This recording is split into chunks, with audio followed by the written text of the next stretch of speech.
Hey, hi, hello, welcome to episode 82 of Trail Society, produced by Free Trail, brought to you by our friends over at The Feed. I'm Corinne Malcolm, I'm Keely Henninger. And I'm Hillary Allen. and we are all sorts of into it and out of it on this Sunday evening. It is technically Sunday, although in my brain it's definitely like early Monday morning. Um, I literally just got back from France and Austria. Keely was just mentioning before we hit record that she's kind of just made it through her first set of exams, or kind of like big day of exams, I think. Um, Hillary's also recovering from jet lag. She's been home for about a week now. Keely, catch us up. What's going on the medical school front? I know Friday you had 3 exams in one day, which feels like a lot. Yeah, they definitely ramp us up a bit. Like the first week it was one exam, then it was two exams. But no, it's really fun. Like that's what I keep telling people, and I think they're shocked at first when I answer that way, but I don't say it's fun and then it's like super easy. It's super fun, like learning all of these things and knowing that's for like a bigger purpose. And all of my classes like tie into medicine somehow and talk about disease. And while we kind of are still learning like a hodgepodge of stuff, like I'll have a really cool lecture on embryology for 2 hours and, have to read the equivalent of 7 chapters of a book. And then we'll turn around and do genetics and then biochemistry and then nervous system. And so it's like kind of hodgepodge, but it's really fun to like learn everything and like tie it together to disease and all sorts of stuff. And I've been having a lot of fun with it. It's definitely a full-time job. I definitely like am at school a lot and I try to get everything done there so that I can separate like training and me as like a wife and me as a friend from school and not have school bleed over into like everything I do. So I'm at this school a lot, like just studying and in class. But then when I'm home, I'm like not doing school. So it feels like a decent balance. And yeah, the exams have gone pretty well so far. So I think it's working, but we'll see. TBD. It's still Yeah. early. You also have sweaty split shorts on under your otherwise kind of nice looking summer apparel. Yeah, I feel like JT was like asking me the other day because we have a fall break coming up already, which is kind of crazy. After 6 weeks of school, we have a week off. And he was like, "Oh, what do you want to do for the week?" And I was like, "Nothing at all." Like I would love to just not have a schedule, because I think even on Sundays, like most of my day is studying, but I most of the time try to fit in like a longer run and like do some stuff around the house. And so I still have schedules like even on my weekends most of the time. And so it'll just be nice to have a couple days without as strict of a schedule where I'm like, okay, I got an hour, I'm going to do my run, then I'll do the podcast, and then I'll do this. And so, yeah, definitely holding it together over here. But yeah, maybe it's like on the surface I am, and then secretly below it's like sweaty, nasty split shorts. So we'll see. We're endlessly impressed over here. Mhm. Um, Hilly, you have been gone like all summer and you are now back home. Um, what's it like, I guess, coming back stateside after a European summer? Yeah, I mean, it's been like, I mean, I think there's always like a bit of a come down from like a big goal and a big race. So, dealing with that and then, but just really happy to be with around family and friends. Of course, like you can keep in contact with everyone through all the digital technology is like really easy, but it's like another thing to actually like be home. And it's such a beautiful time of year in Boulder. So, and like up high in the mountains. So it's been really nice to, yeah, to see friends and family and then just mostly just like slow down, kind of like Keely was saying, is like having not a schedule. Cause I mean, it's not the same, but it's just like, it is a little bit different, like having, basically fitting in the training and then all the newness of like finding like reliable internet connections, but then also making sure that I have a designated time of like doing the work with either the athlete calls and podcasts I needed to do. So like my schedule was really shifted, like having like a window so I was going to bed at a reasonable time. And doing everything that I needed. So yeah, it's nice to not have to worry about that so much being back. Yeah, oh, I feel that. I was taking athlete calls this past week at like 8 or 9 p.m. Like being like, cool, at 9:30, I have to be done with this. But it's like when you're going Austria to the west coast of the US, It's like hard. all of Yeah. a sudden you're talking about like a 9 or 10 hour time change. And it's like, oh, Mhm. right. And then you need time to like, unwind and like, because I can't go to sleep if my mind is like super busy. So having some time to like quiet that, it's always, yeah, it's always interesting. Yeah, it was great. I was rooming with Sabrina Stanley this past week, and it was awesome. And it was just like so good to like spend like QT time with Mm. her. And it's like I have my athlete calls after dinner, trying to get a couple of those in to check on like big fall races that have been going on, as we kind of hit that end of August, early September time period. And then we'd watch like, an episode of like a Netflix docu-series murder mystery cult show of some sort. And it was just like, yeah, it was just an awesome way to be like, okay, cool. This is what we're gonna do for 45 minutes. And then I can like read for 5 minutes and go to sleep and sleep really well and get up and kind of do it all again the next day. But yeah, it's definitely different when you're on the road, right? Like you're not in your kitchen, you're not in your bed, you're not on your time zone. Everything is shifted and a little bit awkward. I know that I'm gonna get hit by a train tomorrow from like a work perspective just because it's like, oh, I'm fully back in my office for the first time in 2 weeks, kind of fully back on my normal schedule. And there's a lot to catch up on. Yeah. So you guys Yeah, are you catching guys me are before I crushing it. lose my mind.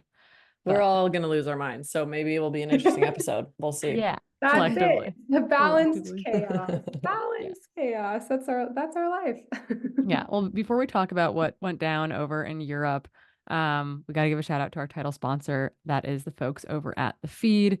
Without them, this wouldn't be possible. And you too can experience, what we love about The Feed being the one-stop shop for all your nutritional needs and sports recovery and snacks. We're all about snacks over here um, on the podcast. And so you can also do that at www.thefeed.com/Trail Society. And there you get a $20 credit every quarter. That's 80 free dollars worth of stuff throughout the course of the year. I brought Santa Madre gels with me um, over to Europe that I was like testing out for the Wonderland Trail and enjoyed them over there as well. I guess Keely, talking about 3 exams, you bringing in caffeinated gels to those things, or what's the deal? We're not allowed to have food, so that's a little bit of a bummer, but we do have a break in between the first two and the third.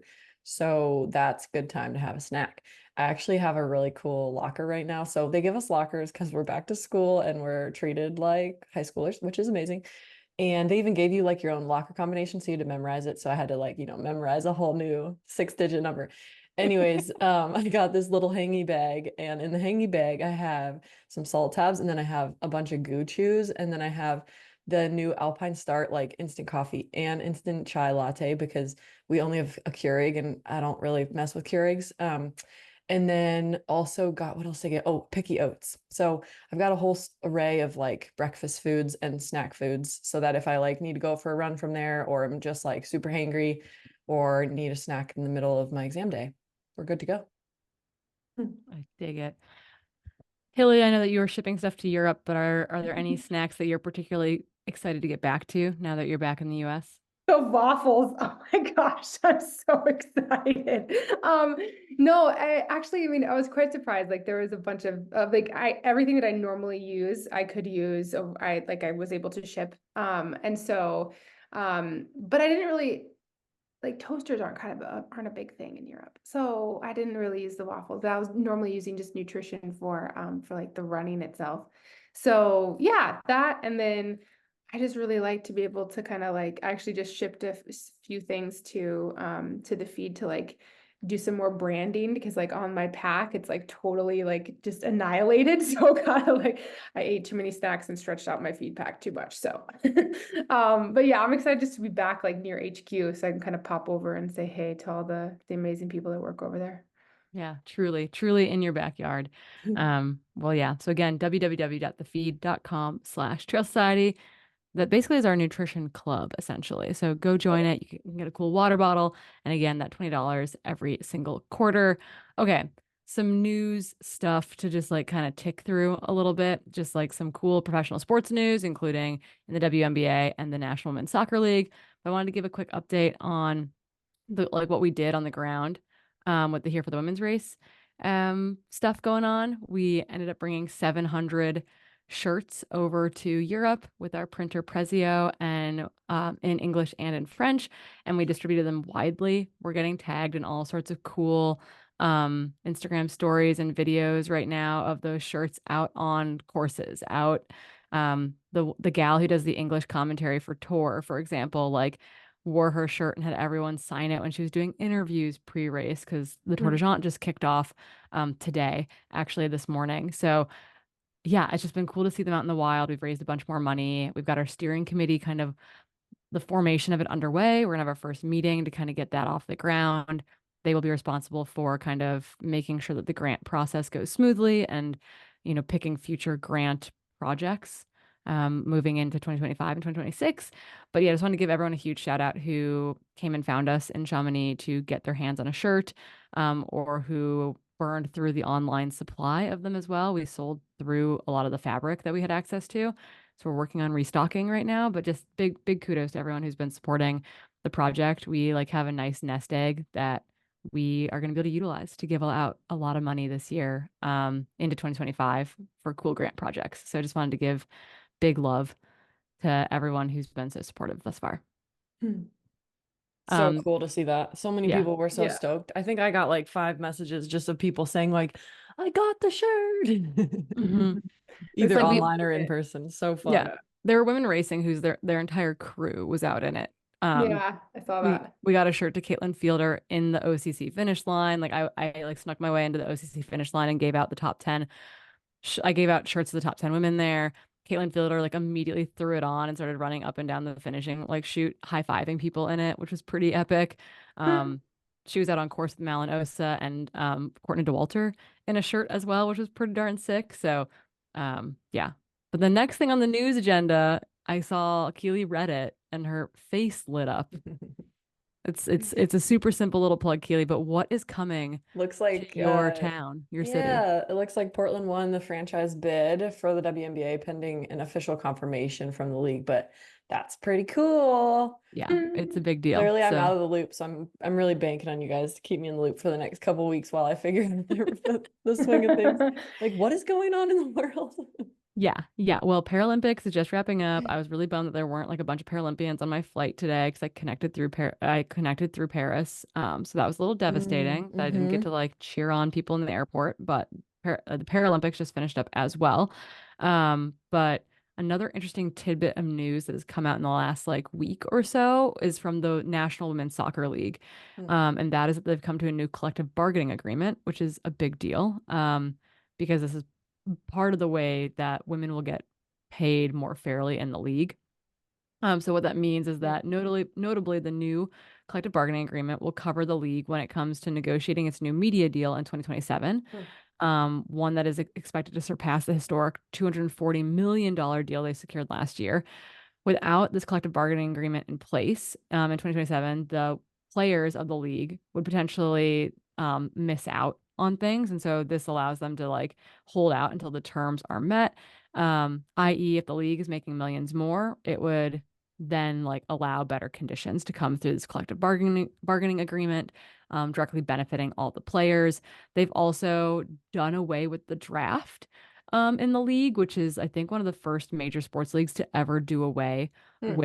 with a normal draft. So anyone who's on a contract right now, when it expires at the end of the year, they'll all become free agents effectively. This means that women, like the players in the league, don't get traded without their consent, aren't just like sent off willy-nilly, allows them, it's like it definitely looks after the mental health of the players a lot more. Um, I don't understand all the ins and outs as far as like uh team caps on salaries and that kind of stuff. Like would that like put some teams into a difficult position without a draft in place, et cetera? But I'm assuming most of that has been sorted out by the league. But that was also a big piece of news that dropped along with this collective bargaining agreement, which will greatly benefit the players, including like, oh, they'll actually have like dedicated vacation time during the off season. Hmm. Um, so it's the little things that go a long way when it comes to building out women's professional sports leagues. Totally. Yeah. That's pretty sweet. I'm interested to see how that evolves because I feel like that's really novel and Hmm. no other league, men or women, are doing it. And so it'll be really cool to see how that plays out and like what actually comes out of it and how it impacts both the players and the teams. Yeah. Yeah, cool. Yeah. So that'll be a curious thing to keep an eye on. But yeah, lots of cool movement going on across women's professional sports leagues from the WNBA to the National Women's Soccer League to the Women's Professional Hockey League and so much more. So yeah, we're excited to get to chat more about that in future episodes. We've been so Olympic focused recently that we'll definitely be catching back up on other professional sports as we make our way into the fall officially. It's crazy that it's already September. It was like just May. Like we were all just at Transvolcania. I don't know where time has gone. I know. I don't know what time it is. I told Hillary when I first got on the call that I've been in school for 4 weeks, but that feels like a really long time. Yeah, But it's true. the days are long and the years are short, and I think that that is like definitely holding true right now. We wanted to dive into some results, notably the UTMB finals that took place, but I wanted to give a huge shout out because Tara Dower is out on the Appalachian Trail making good work on her FKT attempt going southbound. She celebrated her birthday on the trail recently as well, which I think was cool. I think she Hmm. covered like 60 miles on her birthday. But she's moving really, really well. And what's very cool is that she's raising money for Girls on the Run, Hmm. a charity that we contributed to this past year. That was Hilly's pick for her donation at the end of 2023. And so we'll link the fundraiser in our show notes. And again, she's trying to raise $20,000 for Girls on the Run while she's out on the AT. And I think she's met about 50 to 55% of her fundraising goal. So we can all help boost that a little bit and get more money over to Girls on the Run who run really cool programming for um, like elementary school age girls in particular all across the US. But we got to dive into the UTMB chaos before we talk about Hilly's personal UTMB experience. There was some crazy racing that took place that week. Yeah. Keely, I'm assuming that you were either sleeping or studying, so I'm hoping that you didn't actually watch any of it. But did you catch any of it? Yeah, I did not watch any of it live, but I made sure to like tune in when I knew kind of when someone would win or like finish so I could see like, the winners. Yeah. But yeah, no, I didn't really watch much. But Yeah. it was so cool to even just see the winners, like so many Americans crushing it. Oh, just so cool. Yeah. Hilly, I know that you were tucked away in the Brooks house for much of the week. Was it kind of like all hands on deck all week with everyone racing? Yeah, it was kind of a mix. We had our own, like a lot of like activation, and we had a lot of athletes there kind of like racing every single distance, like, from ETC all the way to UTMB. So it Mm. was really cool just kind of supporting them in different ways and then just having different, it was just like organized chaos. There was like so many things happening at the same time, but then also like not a lot of things happening at the same time. Yeah. Yeah, it's hard to explain, but it was like a time warp. But yeah. Did you have any 100%. favorite experiences while you were over there, like watching a race or in the race or like a result that was your favorite? Like this is for both of you. I mean, I guess like we'll dive into OCC here in a second, but watching Eli Hemming, actually, there was a moment where both Hemmings were leading OCC. Tabor Hmm. Hemming Mhm. was leading the women's race, and Eli Hemming was leading the men's race. And there was a while where like the trackers couldn't figure out which Hemming was leading, and so sometimes Tabor Hemming's tracker would just say that she was leading the whole race, which was also awesome. Um, but yeah, like they're my teammates at Adidas, and um, I pushed pretty hard to get them on the team, to get them to want to be on the team, and to get a contract to them, and to see Eli take the win, first American male podium ever at OCC, and first American win ever of the Mm, OCC distance. so cool. It was a sick race. But yeah, so like just like watching my friends do really well was super fun. Yeah, it's so cool. And it was a really close race too, right? Like, wasn't he duking it Francesco out for a Francesco while with closed it Francesco? down. Yeah. So Yeah. no, Oh. Christian Allen was off the front. Mm, Slim the runner was off the front, and then Eli and Remy were running together. mm, Um, kind of like gauging when one of them was going to attack, which made sense. They're kind of logical favorites, I think. And hmm. then Remy took a fall Mm. and Christian dropped out, like just kind of his day came apart.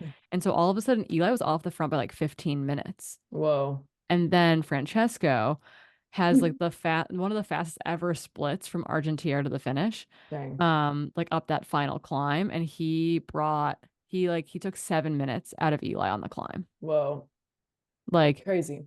yeah, I texted him right away afterwards and I was like, always the bridesmaid, Francesco. And he was like, I know. And then I ran over to where he was doing an interview with Dylan and gave him one of the here for the women's race shirts because he really wanted one. And so I like crashed his podcast interview to give him a shirt ahead of it. But yeah, so that was my favorite moment, was one of my favorite moments was like getting to watch people like Eli show up on the world's biggest stage and just have the confidence to throw down like that was super cool. Because he hadn't really had that breakout race on the world stage quite yet. Yeah, he's done well in the Golden Trail World Series, Yeah. but this was like kind This was of next level. yeah. Yeah, so cool. Hillary, what about you? I mean, it's hard to choose a favorite. Obviously, it's like, Mhm. I mean, I think one of my favorite moments is actually Vincent Bouillard winning UTMB. Yeah. He's like, I knew him from when I lived in NC. He was like a designer for Hoka, like that he works with Hoka, designs and running shoes. So like, it's really cool just because his approach to running, he's obviously very talented. So that was amazing. Like, I love that. And he's like not interested in sponsors. It's great. But Yeah, he's worked for Hoka for 8 years. He started as an yeah. intern 8 years ago. And he's been there ever Yeah. since. Just And so moved like back I to got Annecy because he'd been living in Portland for They've like been living in yeah. Portland. Yeah, because he won Yeah. Gorge Waterfalls like 2 or 3 years ago. Yeah. 2 years ago. Yeah. Yeah. And like I think him and his wife are super good friends with Jim and his wife as Yeah, well. they all Like, are. Yeah. So it's like it's really cool. Like, yeah, like he's just like humble and just loves running. And I used to like practice French with his mom and Annecy. It was like it Oh. was a small world. So that was really cool. And then but yeah, I don't know, like on the Brooks team, I think it was really cool to see Andy Ryder. He finished ninth in CCC, and Oh, that cool. was his first attempt at like the distance, and like getting to share some miles with him at the Brooks training camp that we did and like with everyone in Italy like earlier in the summer. It was really cool because I know he was like super nervous, and it's really cool to see like just Yeah, I think he finished better than ninth because Dakota was ninth. So he must have been like eighth in Andy CCC. Ryder. yeah, I'm pretty sure he was ninth. But No, Dakota, it was Dakota, another French guy, and then top 10 Eric finish. I don't LaPuma. know. I think he's Yeah. oh, it was eighth place. Sorry, my Yeah, bad. I was gonna say. Nice. And then I think he was in ninth, and then he like obviously got Oh, up. it was a battle. It was, I mean, we'll Yeah. talk about CCC in a second, but like 38 seconds separated ninth from 11th. Yeah. So like it was Eric LaPuma missed out on yeah. a top 10 by 4 seconds. Yeah. That's But yeah, wild. that was just my favorite moment, just because like one of my favorite moments, just to see like some like, you know, how it can come together. And it's like, I know he's so nervous. And then, yeah. And just like moments, I mean, aside from UTMB, like the races, just like spending time with like teammates and, you know, seeing people, it's always just really fun. Yeah, it's a good time when everyone's kind of in one place, which is I think why most of us like being at an event like UTMB is like getting together collectively. Is like what is the big draw there. So yeah, diving a little bit into results there. We talked about Eli Hemming taking the win over Francesco Pupi. Antonio Martinez finished third. I believe that means that Francesco and Antonio were second and third 2 years in a row now. In OCC. So only a very minor shakeup on the podium with Eli Hemming sneaking in there, taking the win in his first attempt at OCC. On the women's side, Yao Miao took the win. So now Yao Miao has wins at OCC and CCC. She was third there last year behind Tony McCann and Katie Scheid. Judith Wider finished second, which was like a very emotional, amazing finish from Judith. She fell with like 600 meters to go, like in town somewhere as well. And then Clementine Joffrey, who runs for Kip Run, I want to say, which is like the decathlon, the run side of decathlon that Blondine is sponsored by. She ran really well at Worlds last year. We actually had the women's Worlds podium was all lining up for OCC from the marathon distance at Innsbruck last year. The other cool OCC fact from 2023 to 2024 is that the women's OCC podium from 2023, being Tony McCann, Katie Scheid, and Yao Miao, the OCC podium, those three women each went on to win OCC, CCC, and UTMB this year, with Yao Miao winning OCC, Tony McCann winning CCC, and Katie Scheid winning UTMB. That's rad. Which is like so cool. But then also giving a huge shout out to Danny Moreno finishing sixth as the top American result in the women's side of OCC. And then notably, the women's top 10 was only separated by 19 minutes. Yao Miao won by 6 minutes. So then again, it's like 13 minutes separated second from 10th. So and that was a tighter spread than the men's top 10. So it was like having snuck my way into that finishing chute, it was like literally like every 30 seconds, like a new body would come flying across the line. It was epic. So It was very cool to see. Spain kind of, I think, was the biggest like country that showed up on the women's side. Having women, because Sarah Alonso ran really well. And then two more Spanish women whose names escape me ran incredibly well. So cool to see that in OCC. In CCC, we had the return of the 2017 champion, Hayden Hawks, taking the win. Peter Frano, who I think generally races a bit shorter distances than this, took second, and Adam Peterman held off Danny Jones to finish third, securing that golden ticket, which is very important for Adam to do. On the women's side, Tony McCann took the win in her first ever 100K, running a pretty good time, but also winning by like 14 or 15 minutes.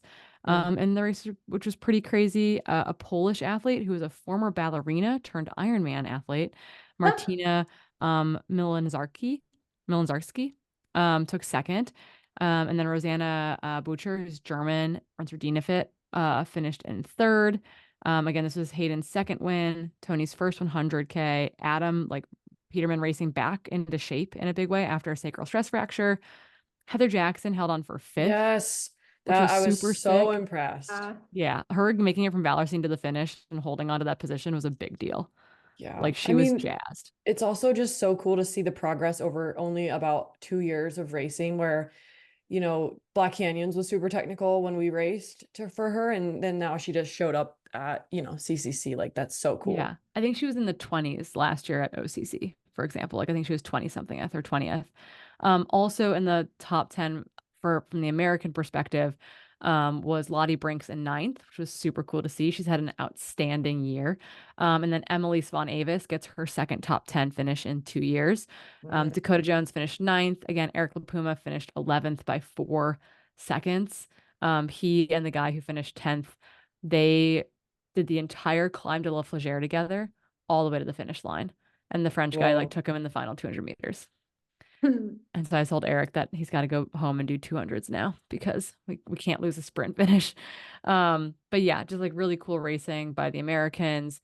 The golden tickets still aren't confirmed yet. They've got one more week to decide. There are 3 tickets on the line for each gender. Adam Peterman was a heck yes, along with there was a Chinese athlete in 5th on the men's side who I think also was a heck yes. And it felt like the women's tickets were definitely much more like in the air, as well as the 3rd men's ticket. I think that if those tickets roll out of the top 6, they will likely end up at a different race this year, just because I think that they want to protect getting elites into Western states. So I don't think that those tickets will roll to the general lottery. I think they will roll to some sort of elite spot, be it maybe Tarawera, for example, getting a 3rd ticket. We'll have to wait and see what they do, but we should know in the next week or so who is confirmed from the race, who's taking tickets. But yeah, great racing on both sides. Also wanted to give Dan Jones a shout out, I guess, because he finished 4th at Western States and then 4th at CCC. I know. Oh, so cool. He's He's like, on one too. I know. He's like, it'd be great to get a podium position Right. now. Like if I could And not he be trains fourth. with Hayden too, right? So Yeah, they he's train Hayden a always lot. like racing his training buddy, Yeah. who's come out on top in both of those races in comparison to Dan Jones. That would be, I mean, it's obviously awesome, but that'd be tough. Yeah. But on a burner, having a great season, running really, really strong and very consistently. Hillary mentioned Vincent Bouillard, who finished 1st in the men's race. I think this podium on the UTMB men's side surprised a lot of people, just because a lot of favorites dropped out, which we can talk about here in a second. But the men's podium ended up being Vincent Bouillard, followed by another French athlete who runs for Nike, Baptiste, who was like in tears at the podium ceremony on Sunday. I was like getting emotional for him because he was just like so stoked. And then Joaquin Lopez from Ecuador is the first Latin American to get a podium at UTMB, finishing in 3rd position. He's actually on the PTRA board. He's a super cool guy. So excited to see him do well there. Kind of rounding out the men's top 10. We had Hannes Nomberger in 4th, Ludo Pomeray, the ageless wonder, in 5th. Again, moving up from like 40 something to 5th over the course of the race. Arthur Joy Expolian in 6th, Cody Lind as top American in 7th, running a textbook race. like a Ludo style race. Like I think he was Mhm. 60th at Lake Contamines. Manuel Aguita Bayo in 8th, and then there was a tie for 9th between two French athletes. Gautier and Yannick finished in as a tie for 9th, so there's no official 10th place finisher there. On the women's side, Katie Scheid can do no wrong. She On a is like burner. classified herself into this upper echelon of the sport. She gets the course record by 21 minutes. That was stupid and so impressive. Ruth Croft runs maybe the best ever race at UTMB. She now has the fastest splits for every segment from Courmayeur to the finish. Whoa, Yep. Yep. that's Fastest wild. ever. Yep. And then also basically no For one men and negative. women or just women? Just women. I Okay, just okay, just okay. women. That's what I figured. But faster than Courtney, faster than Katie Scheid on course record pace. Hmm. Like Yeah, and if you read her closed from post an too, hour she's back like, to like 23 minutes back. yeah, if you read her post too, she was like, my goal was just to hammer the last bit. And she did. But easier said than done. So Oh my, really it's hats so off to her. impressive. So It's freaking cool. so impressive that she could run that good from Courmayeur to the finish. And then, I mean, I guess not that surprising because Ruth Croft has, she's won OCC, she's won CCC, she's held records in both of those events. Like she is Totally. very talented, and we've been waiting for her to get to the start line of this race for this is the third year we've been waiting for her to get there. So excited to see that finally happen. Um, if you look at if Baritone is the halfway point, kind of out like past Courmayeur, her positive split was just under 5 minutes Hmm. from the front half to the back half of the race, which is wildly impressive given that the first 30K is like so fast and runnable. And then Marianne Hogan takes a fall, breaks and or dislocates a finger, still finishes third. Again, her second podium finish at this event, coming back from some kind of mega injuries over the last kind of 2 years. Behind her in fourth, Lin Chen gets redemption after having to drop out in a podium position at Western States due to a nasty entire foot blister situation at Western States. So she redeems in fourth, Blondine in fifth, Emily Hawgood in sixth. Sabrina Stanley runs 90 minutes faster than last year to move up 2 spots. Claudia Tremps in eighth. Martina Valmasoy gets the race done this year, finishing ninth. And That then had to Lucy feel good. Bartholomew runs again 90 minutes faster than last year and still finishes 10th. It's the fastest women's, or she ran it, I think it was even fast. It was like an hour 40 faster than last year. And I think that makes it, I think they are the fastest, it's the fastest 10th place finish for a woman by like a lot, like maybe close to 90 minutes effectively. Yeah, I mean, it's the first They were time all all the women flying. finished in the light. Yeah. So, yeah. Yeah. It I was mean, light out. when I saw Ruth's time, because again, I didn't really watch it. I just knew Katie was leading, and then I saw Ruth and Marianne kind of in second and third. And then when I tuned back in close to when Katie was finishing, all of a sudden Ruth wasn't that far back. And I was like, oh my gosh, maybe Katie blew up. I didn't like know the course record or anything. And then it's just like, no, Ruth's just hammering and actually really close to the course record also. Like crazy. Yeah. So cool. You put some participation stats in here, Keely. You just want to run through those a Yes. little bit? Yeah, so I feel like back in 2022, we hashed out a lot of the like female starters, female finisher stats for UTMB and for Hard Rock. And I just wanted to compare some of the percentage of women finishers from this year to 2022, which is, I think, kind of fun because it shows at least a little bit of progress in this space. So back in 2022, for UTMB, there were 1,500 total finishers and 7% were women. This year, there were almost 1,800 finishers and 13% were women. So again, very small amounts, 200 out of 1,800, but that is still almost double than 2022. So small progress, but progress at least. The more progress is shown in the shorter distances. So looking at CCC back in 2022, it was around a 12% female finisher rate of the whole field. In this year, it was closer to 27%. So over doubled. And then OCC is where we saw a really big uptick too. And so in 2022 it was 19% females. This year was 42%. So it's definitely like we're getting more women on the start lines. It's really cool to see that.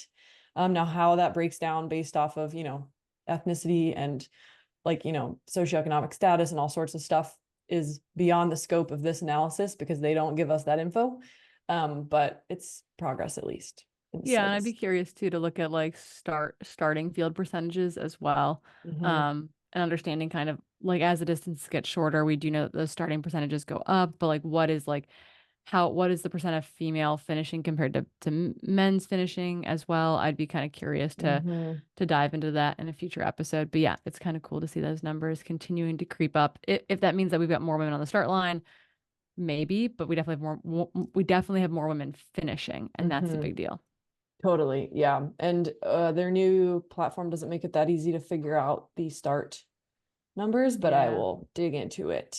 Yeah, I might be able to get that from some folks on the back end too. Because there's some kind of projects that align with that space anyway. So Mhm.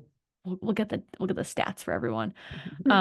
Okay, we've got to dive in a little deeper because while Keely and I can talk about UTMB all day, Hillary was back on the start line this year. You know, we've watched you like, yeah, we've watched you gut this race out.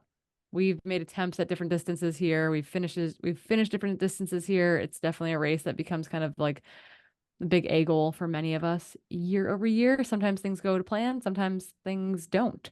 Um, but we just want to dive into a little bit of like the background of like going into UTMB for you, Hilly, and then just kind of like what happened out there and how you're feeling about it, reflecting on it, and kind of what you learned and what you're taking with you versus leaving. So I guess you set up a base camp in Europe for much of the summer, which is something that you are familiar with doing. And I'm wondering, we touched on this a little bit, but just talk to us a little bit about, making that choice to go and spend, an extended period of time over there ahead of UTMB. Yeah, I mean, that's definitely not for everyone, right? It's like I'm fortunate in the fact that I can still do a lot of, my work abroad. It's a shift in schedule, right? The athletes that I work with, we have open communication, so we can, it's like nothing has changed from that standpoint. It's just like responding to emails at odd times for them. But yeah, and it's also it's something I'm pretty much used to. Like back in my skyrunning days, and I was, competing in that, I would up and move to Europe for 3 months at a time to compete in the World Skyrunning Series. So it's something I'm familiar with, and I actually really like doing it. I think there is some benefit, especially from, although I'm at altitude here in Boulder, it's not the same as the climbs. Even, I think the climbs are probably more similar to UTMB as they are to where Corinne and Keely, you both live. So, it's a little bit more specificity. And another thing for me is just like enjoyment. Last year I had I had to kind of change a lot of plans. I was supposed to go to Europe and race, but I wasn't able to. And so that was just something I really wanted to do, to be over there. And then, I mean, another aspect of it is I just love it. I love being able to interact with my Brooks teammate. That was another big thing, is that I had a month of time where I was going to be able to like train with my team. So that was also really important. I wasn't just alone. And then, I mean, I love learning new languages. I feel like I'm like even better at French now, which is really cool. And yeah, but of course there's like a lot of hard moments with it too. And trying to find, I mean, I've run in a lot of these places, but like I don't want to run too much on the UTMB course. So, route finding and figuring out stuff that's suitable for what I need to do for training. There's always those, obstacles to overcome anywhere you go. But yeah. Yeah, it's just different. You're different from your routine. I guess that's kind of the other thing I wanted to touch on too, is like in comparison to past years, how much time did you spend training on the UTMB route? Did you do any specific targeted training, doing a multi-day on it or running large sections of it? What did that look like? Yeah, so it was a mix. Like I know the course. I hadn't been on it for 2 years, so I did want to kind of revisit some sections. Like I wanted to revisit the night section because it's just nice to be a little bit more familiar with that, to see it in the daytime before you tackle it at night. And then just one of my favorite sections of the course is from Courmayeur over to Champex-Lac, just like that balcony trail. It's just gorgeous. And then I think I basically did that what 140K of it. I skipped the beginning part because I mean, I know that one, but I You think only need that, to run to Lake Contamines like once or twice ever, yeah, I mean, maybe. then it's like ingrained in your brain. Corinne, we've done that before. I have still like those memories like imprinted on in my brain from the time that we did it. But yeah, so I did that just basically once in the summer, not even consecutively. It was kind of just like within a 2 week period, like I had done those 3 runs. But yeah, then it was mostly just trying to find some just good exploratory routes that kind of just like fit the training that I needed to do just to kind of keep the exploration and the mind fresh. Because that's just something I really like to do, is just see new places.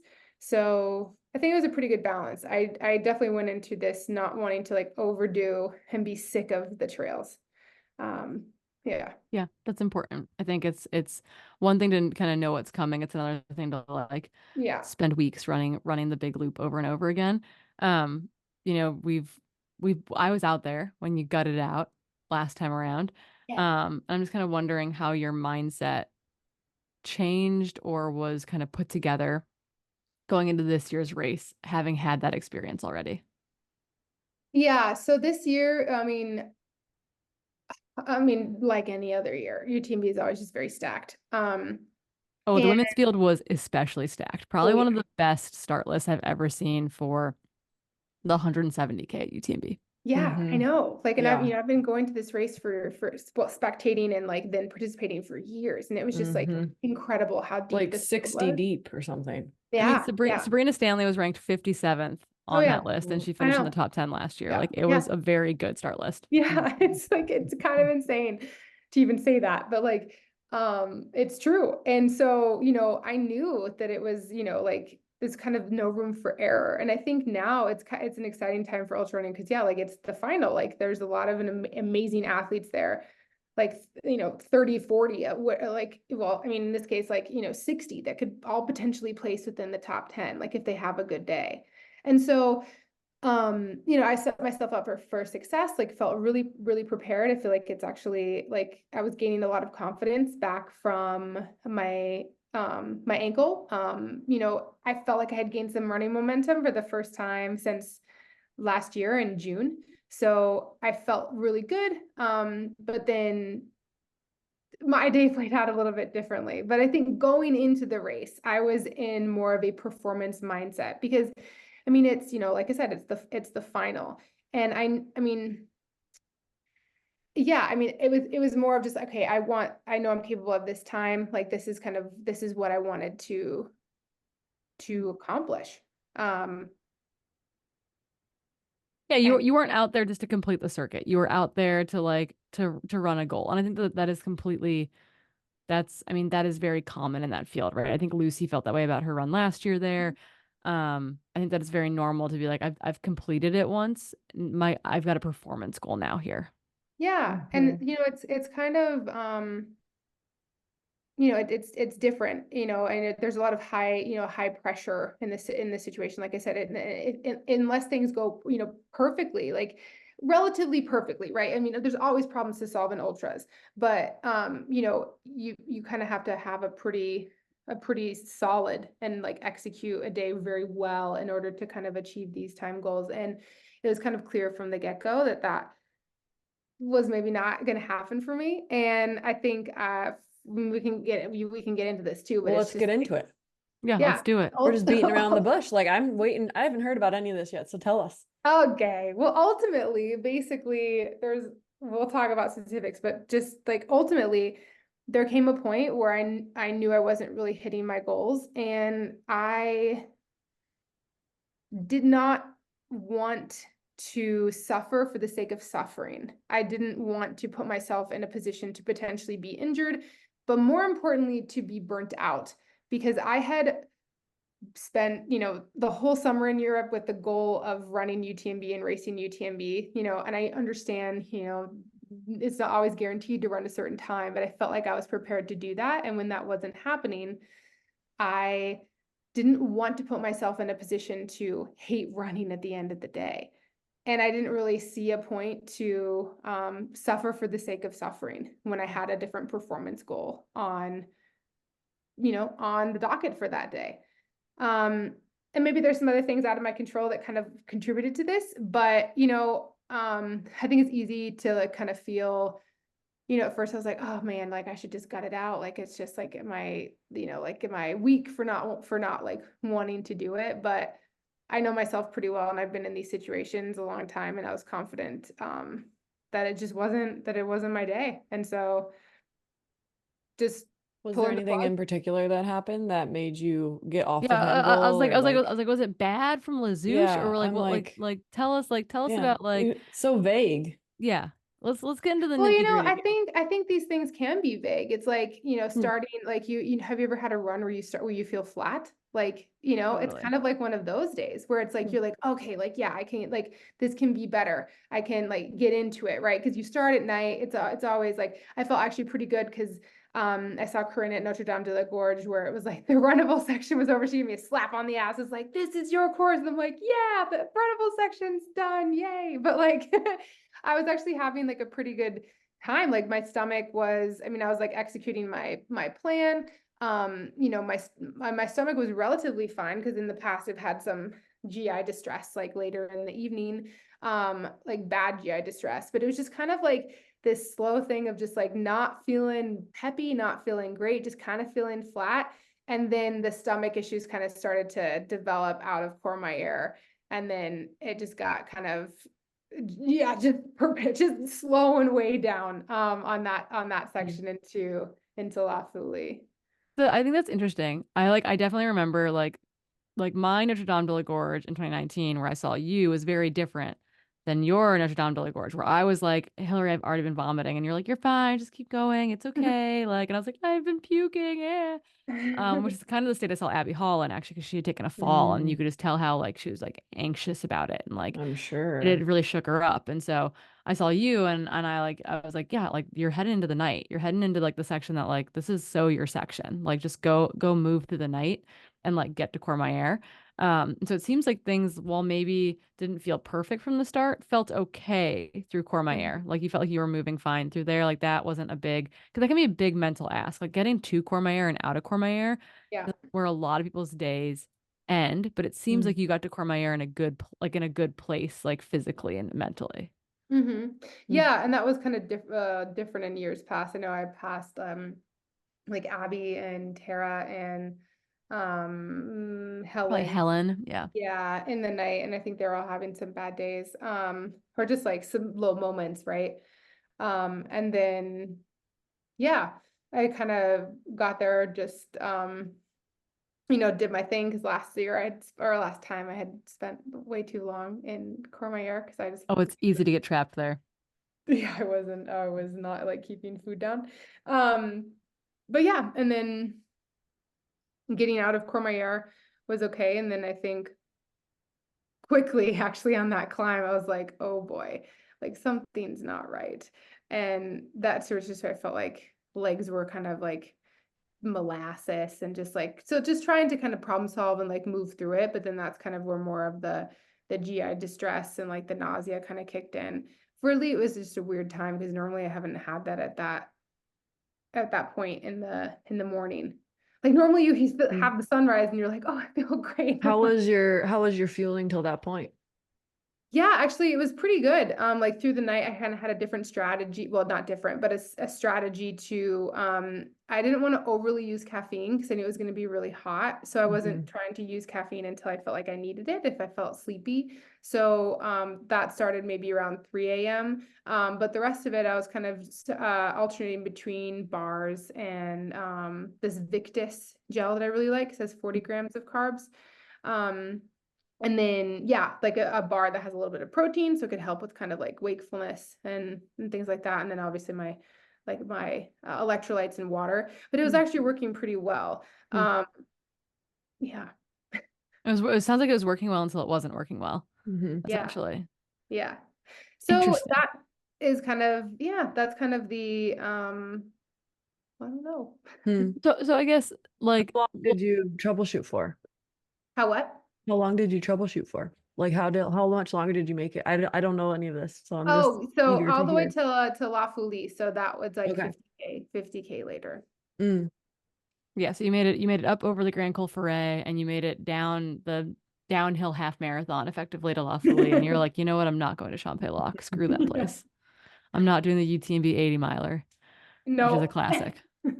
My preferred place to drop out. Okay, so yeah, I mean that balcony section between Courmayeur and like Arnova on your way to the Grand Col Ferret, like that's when you're not moving well in that section, it's like You lose a lot of you're time. not moving well in that section. Yeah, because it's like kind of like the runnable section. It's a pretty section, so you like kind of you want to do it. It's like faster moving kilometers. And so at that section, I mean, it was also just like discouraging, right? To not be able to kind of move well at a point in the course where that's actually like where you can. So yeah, and it was just started to, this is the part that I feel like is a little bit out of my control, is like then after that, every time I was kind of on a downhill, I was just getting these like lower, like just very like lower cramps and like lower pain that was kind of almost like radiating into my hip flexors. So it made like downhill running not that fast and not that fun. And this in hindsight might have been related to the fact that I started my period race day. But I'm not sure.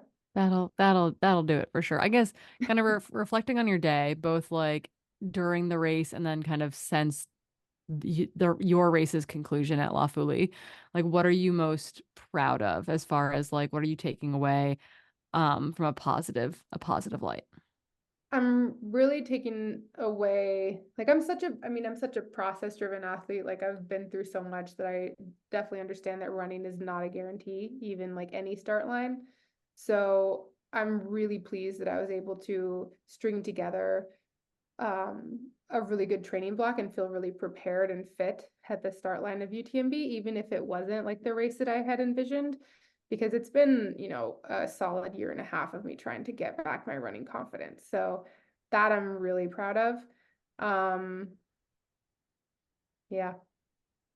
Yeah, I think like those are important reflections, right? Like no matter how positive or negative, no matter what the race outcome is, I think it's important to say like, okay, this is what I want to take with me. This is the experience that I want to take with me to the next race, and this is what I want to leave behind. In your case, maybe in Switzerland or Italy. And so it's like, are there any of those lessons besides like the process stuff, the what's in my control, what's out of my control? Like, what are the key, is there another key lesson and or something that you're like, you know what, we are leaving that on the side of the trail in Italy or Switzerland? Um, I mean, I think there's stuff that I mean, there's things I still need to improve upon, and I think that's a big thing of um, like maybe I could have problem solved for longer, or it was such a competitive year. It's like, okay, like maybe give myself a little bit more grace with like performance goals to be able to like continue on longer. Things like that. I still also think it's like, it's so impressive, even just with, everyone that finished in the top 10, but just everyone in general. It's like, like their stories, if, the 100 mile, but I also just have to accept that like, it wasn't in my mental capacity that day to force myself to suffer through something. So I also have to meet myself where I am there. And I think that's progress, because I think maybe a past Hillary wouldn't have done that. And I think that that's progress. Maybe other people will listen to this and think that that's complete crap. But I want to push back on that a little bit, because I think there's some value in, like, I remember this Spanish woman, Aro, she said to me, she's like, you only have, like, there will be more races. You only have one body in mind. And I'm like, okay, yeah, that pretty much sums it up right there. Yeah, Orosia is the freaking best. She's doing cool She's stuff so over in great. Spain too. Yeah. Also, she just had the coolest little glasses. Like they were like blue blocker glasses when she was running through the night, and I wanted them. She looked so cute. Yeah, I got to meet her and have a long talk with her before the race, and it was really awesome. It's Before we awesome. dive, before we dive into Society Slam, because we're kind of at an interesting reflection point in the year for each of us. So, like speaking of start lines and or leaving stuff on the side of the trail or taking with you, what's next for each of us? Like where is like Hillary, you just had this UTMB experience. So I'm not saying that you've like pulled the trigger on anything yet. You're Oh, allowed don't to ask me that yet. yeah, I'm you're like, allowed to not have a plan yet. Keely, I know that you were like diving in with the dive into medical school. You were trying to figure out what made the most sense for you this fall. What, if Mhm. anything, is that looking like? I still am not gonna decide on anything quite yet. I have a couple things on the back burner, and I think I'll decide in the next couple of weeks. Yeah, I don't really know because I don't know how the training is going to be going. It's definitely been a little bit of a crapshoot the last couple of weeks, so Mhm. I don't want to put anything on the calendar until I feel like I have everything figured out and like am stoked to do a race. So I think in the next couple of weeks I'll have a little bit better of a grasp. I feel like last week I finally was like, okay, what I'm doing for school is working. These are times I should run when I'm feeling like I want to run. These are times I do these things. And like that was the first week where I feel like I was able to reflect on the days that didn't go as planned and be like, oh, I should have done this instead. And Mhm. so I think maybe I'll have a better outlook on future plans, but it's really hard. Like, I mean, all my sponsors obviously like want me to race again. And so, like balancing that with med school with also most of the last 6 months, I haven't wanted to run really at all. So it's like a very interesting spot right now where I feel like I'm finally in a spot where I do like running and I want to train, but it's also really different now. So just, yeah, balancing all of that. And it might result in a fall race and it might not. We'll see. Yeah. It feels like your mojo is creeping back in, and that's all I care about. Slowly. Yes. Yeah. That's all it makes me stoked too. It's fun to like be out there. And if it's Nice. not fun, it's just not worth it. Agreed. Yeah. Yeah. Agreed 100%. Yeah, I don't know if it's dumb or not. I did a dumb thing like a month ago. I'm signed up for Kodiak. I'm going back to Kodiak again this year. Ooh, 100 I'm mile doing or I'm doing the 100K? 100 mile. Yeah. Oh yeah. Yeah. We actually have like a nice little field. I haven't like seen any of the international entrants if there are any. But there's like I think Alyssa Clark has signed up for it, Devin Mhm. Yanko, Becca Nice. Wendell, Meredith Edwards. There's like a nice little like women's field from the North American side of things or like the US side of things. It's kind of all I've been able to look at because they don't really release start lists, which is super fun. Mhm. But yeah, I'm excited to like have friends there that are racing and have a good little women's pack to throw down Fun. with. That'll be Yeah. amazing. That'll be great. Michelle Bunky's coming and doing the 100K. Yeah. Yeah. There are a bunch of people who signed up thinking it was a major Mm, because it's a major in next year. 2025, Right. not this fall. So Yeah. I feel like Michelle was one of those people that I was talking to where I was like, well, you'll have a great time, but it's not a major until the following year. Right, but You have still a top three qualification. can go, right? Top three Yeah. can go Yeah. and or Points. based on points Yeah. scored there. I mean, if Like she has her day, she will be fine. yeah, She's she has her day, fit she'll be right fine, but now. also like if the field is good and she finishes fourth, she will She'll likely probably still score be fine. Yeah, score high exactly. enough Yeah. type of Yep. thing. Hmm. So, and we'll let Hilly ruminate on her plans because it sounds Yeah. like she's still recovering from the UTMB As experience. she should be. Yeah. More so. Hopefully. I Yeah. might be texting you Take your gals. time. I Like, had an oh, athlete who just PVC. decided to take 2 months completely off after. Nice. Good. I Good. know, I I'm was thinking so about proud of that. her. She advocated for herself. I'm like, yes, I will pause coaching you for 2 months. I am so proud of you for telling me that you need like time to not have structured running and just not run and not think about running. Yeah, agreed wholeheartedly. Like, these races are hard. Yeah. Yeah. Mhm. Yeah. Exhaling is important. While we dive into Society Slam, we need to give a shout out again to the folks over at the feed. Hilly mentioned waffles earlier, and you know what I came home to? Two fresh packs of waffles in our freezer. You know what I'm having for breakfast in like 12 hours? One of those suckers, and I am so darn excited about it. I hope you sleep for 12 hours, Corinne. I hope I sleep for 12 hours too. We've got my dog and our friend Heidi's dog here, so they will probably won't let me sleep for 12 hours, but we'll Hmm. see what we can do. Hilly, kick us off with your Society Slam because yours is a cool personal one. Yay! Well, I mean, for those of you who are watching, I got my bracelet. Yay. But basically this is from a while back. Which race were you guys at? Was it Western Broken States. Arrow? Western Western States. States. But I got the sweetest card in the mail and a handmade bracelet in our blue and pink Trail Society cover colors from Ada. And yeah, it was amazing. Thank you so much. And yeah, basically she was just expressing how much that they've learned from the Trail Society podcast, and we appreciate your support. Thank you so much for the bracelet. I'm gonna be rocking it as soon as I get someone to help me put it on my wrist. Hilly needs to go find a friend, and she will, and it'll be great. Okay, So we had someone write in about a piriformis issue. I'm just going to read it real quick and give kind of like a little side synopsis. And essentially they said they tried cross training in the spring on a rowing machine and that made their butt really angry. And then they, it's been progressively more angry as they've increased their weekly mileage. They've got no pain while standing, walking, running, laying down, or sitting with her pelvis tilted forward, i.e., on a stool, but sitting at 90 degrees or reclining hurts. For a little while, foam rolling seemed to help, but lately it just aches regardless if I'm sitting for longer than a minute. Any advice? Um, do you have a PT? Do you have a really good PT? Do you have a sports Yeah. med ortho? Because that's where I'm sending you. It's likely soft tissue sounding something or another, given that like running and walking and all that stuff is fine. But we're not physical therapists, nor are we doctors or medical providers. And so going and having a professional check this out and kind of both evaluate it from like an injury standpoint, but also work with you to figure out how to rehab it um, would be ideal. Because not being able to sit comfortably sounds really awful, particularly if you have to like be in a vehicle or a plane or anything of that nature. So that's my advice. That's our advice collectively is to go see your PT. And if you don't like your PT, go find another PT because there are really good physical therapists and doctors out there who will help you out with this. Yeah. Sitting should be cozy and time for you to relax. So Yeah. Not yeah, pain, find a not good pain PT. inducing.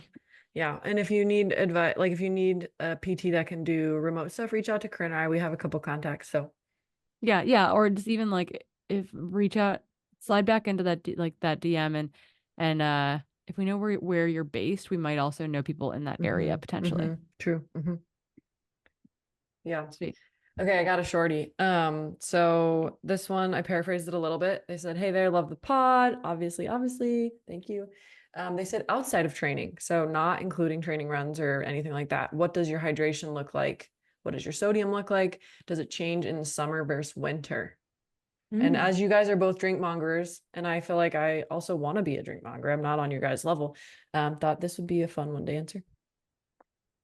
I mean, I would say Pierre, my longtime coach, would say drink water to thirst. And I have a couple like podcast episodes that show that your body is really, really good. Like lead scientists on hydrations. I can actually send it and like link it in the pot in the show notes for you guys. Keely, well, you will do that. She'd help me. But showing that your bodies are really good at regulating sodium and water balance. So the best thing you can do is drink to thirst and not overcomplicate it. Yeah, particularly at rest. During extreme endurance events, things can get a little wackadoodle for sure. I am notoriously dehydrated and I realize that I get water hanger. Like I get Yes. dehydration hanger. Like it's not just food related. I've noticed more and more how much my hydration levels play into how I'm feeling just in general. And so again, it's kind of like your body's cues to say, hey, like you need liquids. I don't love water because I'm one of those people. And so I'm always like breaking like a quarter of a goo tab into water, like into, 32 ounces, just so that it has a little effervescence and a little flavor. I do a lot of tea, a lot of herbal tea, as well. So less of a diuretic risk. But I definitely probably drink more cold liquids in the summer, more warm liquids in the winter. But really I'm not focused specifically on like there being X amount of sodium in that liquid that I'm drinking outside of exercise, outside of the like maybe post run or like you've done a long run and I'm trying to rehydrate in the afternoon, that kind of thing. Yeah, it's like if I've done a big run and it's warm, I'll for sure drink a huge thing of electrolytes after that, and maybe even again in the day if I'm feeling really thirsty and like craving salt. But yeah, like to Hillary's point, I think going by taste in the sense of asking yourself, like, am I thirsty for something salty, or am I thirsty for plain water? That's like a good starting point. But if you're like me, like I never bring water anywhere. So one of the things I've been trying with school, because I would end school like for 2 or 3 of the first couple days, and I'd be like, oh my gosh, I've just had coffee today. And so I've made myself carry a water bottle. Like I leave it in my locker. I take it everywhere. So it's just there and I have to drink. And like those little visual cues are good like reminders to me. And then there's also this new element that you can do hot. And so if you do want like a little bit of electrolytes to throw into your day, like there's some cool brands coming out with like hot dissolvable stuff now that has salt in there. So I would try some of those, and then yeah, like just go with the seasons of like what you crave when it's cold out and what you crave when it's hot out. Right. And like also just to say with that too, I mean, like there's some science and research that shows like habitual coffee drinkers is actually not a diuretic. And it's actually, I mean, there's a lot of water content in that in tea. So it doesn't have to be just plain water. Like, but if you're thirsty for something, and you do actually get a lot of water content from food, like fruits and vegetables and things like this. So I mean, but yes, I would say like listen to your cues. But if you want to like go down the deep dive, like there's a there's like a good Science of Sport podcast with, I forget the scientist that they interview there, but she's an expert in all this, in all things hydration. Yeah. And then we had a really great question come in about a recent DNF at CCC.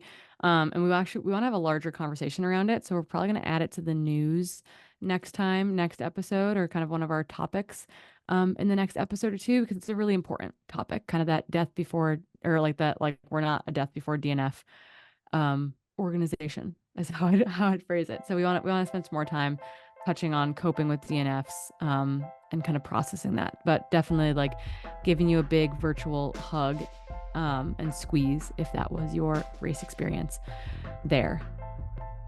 Okay.